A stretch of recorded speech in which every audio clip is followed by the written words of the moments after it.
Hello అండి, చూస్తున్నారు కదా. ఇప్పుడైతే మనము కోడి పొదిగేసే విధానం అయితే చూద్దాము రండి. ముందుగా అయితే వర్కర్స్ అయితే ఇలా కట్ చేసుకొని రావాలండి. ఇలా వర్కర్స్ అయితే కట్ చేసుకొని అది మూడింట్లో అడగాలంటండి. మూడింట్లో ఇంకా అడిగి తీసుకొని వచ్చి మరి పొదిగేయాలా. అప్పుడే మనకి పిల్లలు అనేది చేస్తుందంటండి, లేకపోతే పిల్లలు చేయవంట.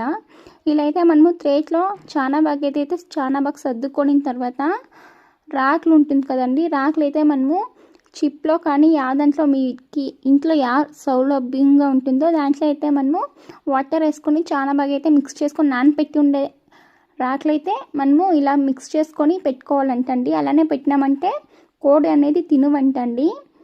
తర్వాత మనకి కోడి ఎగ్స్ అనేది పెట్టి ఉంటుంది కదండి. మొదటి ఎగ్ అంటే ఫస్ట్ రోజు మనకి ఎగ్ పెట్టి ఉంటుందో ఆ ఎగ్ని గుర్తుగా మనము దానికైతే మసి పూసుకొని ఈ విధంగా అయితే పెట్టుకోవాలండి. అది మొదటి భాగంలోనే మసి పూసుకోవాలండి, ఎక్కడంటే అక్కడ మసి కూడా పోయకూడదంట.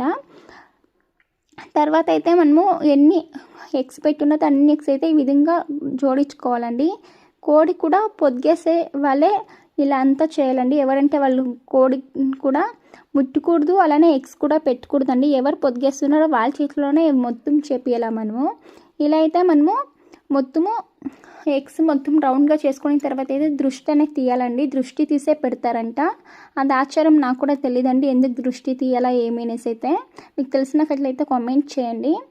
తర్వాత ఇలా 4 దిక్కుల అంటే పూర్వ, పశ్చిమ, ఉత్తర, దక్షిణ 4 జాగాలు అయితే ఇలా దృష్టి తీసుకొని మనము దానికి అనేది ఆ ఎగ్స్ పైన అనేది పెట్టాలండి. ఆ రాగులు కూడా అందులోనే పెట్టేసి ఇప్పుడు కోడి అయితే ఇప్పుడు ఇందులో పెట్టుకోవాలండి. చాలా జాగ్రత్తగా పెట్టాలా, అవి అయితే ఎగిరేస్తుందండి. ఇలా జాగ్రత్తగా పెట్టినామంటే అంతే అండి.